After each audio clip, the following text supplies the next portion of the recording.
asifiwe, watoto wa Mungu. Ni furaha ya pekee yenye amani na amani ya tele, maana kupitia Yesu Kristo anasema amani yangu nawapa niwapavyo mimi, sio kama vile ulimwengu utoavyo, wala msiwe na hofu. Sasa nini ambacho kinaweza ikasababisha nawe ukaondoa hofu, ukawa na amani na furaha na utulivu wa moyo katika nyakati ambazo hofu kubwa inakumba ulimwengu? Na hata ukiangalia taarifa ya habari, unajua namna ambavyo shetani ametujaza hofu ni jinsi ambavyo ametengeneza hali ya mazingira, hali ya dunia. Sasa BBC ikianza inaanza kwamba watu kadhaa wafa. Taarifa za habari zinatisha, zinatoa utisho.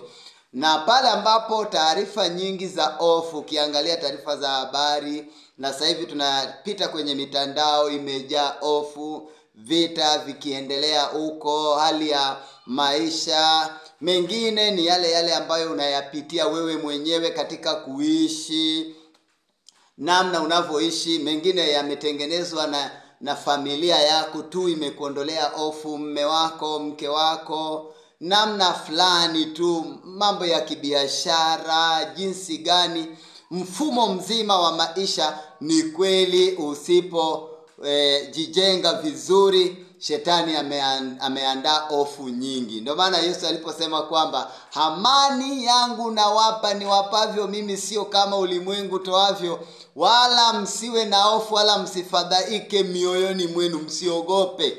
Ni neno la pekee lenye faraja kubwa sana, ambapo watu tukiangalia, ndio maana ameongeza tena katika ile Yohana 16 kwamba duniani mnayo hofu, mnayo dhiki, ila jipeni moyo, mimi nimeushinda ulimwengu. Huyu aliyeshinda ulimwengu ndiye anayetuita katika wito wa pekee wenye baraka na baraka. Ndio maana hata mimi niliye mtumishi wake nashuhudia makubwa anayoyatenda. Inanipa furaha ya pekee ya kuungana nawe kwa ujasiri kabisa, nikiomba nawe, nikisema maneno haya kwamba bado yapo tumaini kwa Yesu Kristo. Bado kuna tumaini. Hata maneno haya ninapozungumza, wewe mwenyewe ukikaa makini kabisa, ukatulia, ukayaamini, utapokea amani. Amani nyingine ambayo tunapatia wapi? Naomba tuangalie kwa pamoja kile kitabu cha Zaburi 119 fungu hii ya 50. Ina tafsiri mbalimbali kulingana na jinsi ambavyo unasoma Biblia ya aina gani. Sasa katika tafsiri hii, ingawa nitatumia pia tafsiri nyingine, nasema kwamba hii ndiyo faraja yangu katika taabu yangu, ya kwamba ahadi yako imeniuisha, ahadi yako inanipa amani, ahadi yako inanituliza, ahadi yako inanipa furaha. Sasa ahadi ngapi ambazo Mungu ameahidi? Nilikuwa naangalia kwa kifupi kwamba katika Biblia kuna ahadi zaidi ya 402 inayohusu mtu mmoja. Ahadi 400 zote inahusu tu mtu mmoja, kwamba ahadi hizi zote zimekamilisha mtu, ambapo kila mmoja angeangalia ahadi hizi za Mungu ambazo hata tunapokuwa katika taabu, ahadi zake zingetupatia faraja, ahadi zake zingetuokoa, ahadi zake zingetupa ushindi, ahadi zake zingetupa ujasiri hata siku ile ambapo watu wanalala katika mauti. Hata safari yake inapoisha, ahadi yake moja ipo kwamba siku moja atarudi, hatafufua wafu na ataenda nao mbinguni.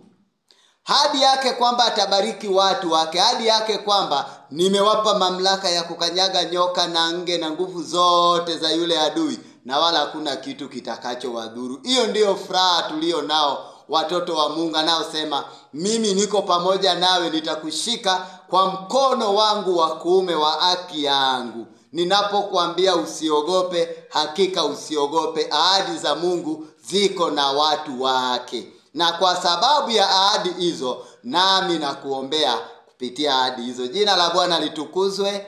Jina la Bwana litukuzwe tena tunapoomba. Baba, ahadi zako zinatupa faraja na amani ya pekee.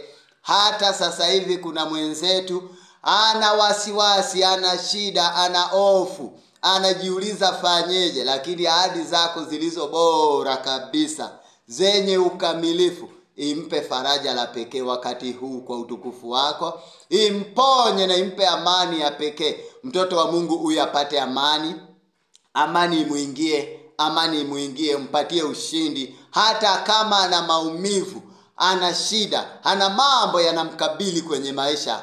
Umpe amani yako ya pekee kwa utukufu wako, kwa jina la Yesu Kristo, amina. Nikiungana nawe hata muda mwingine tunaweza tukaomba pia kupitia namba 0786127777. Jina la Bwana litukuzwe. Nikutakie masaa mema kabisa kwa utukufu wa Bwana, kwa jina la Yesu Kristo, amina.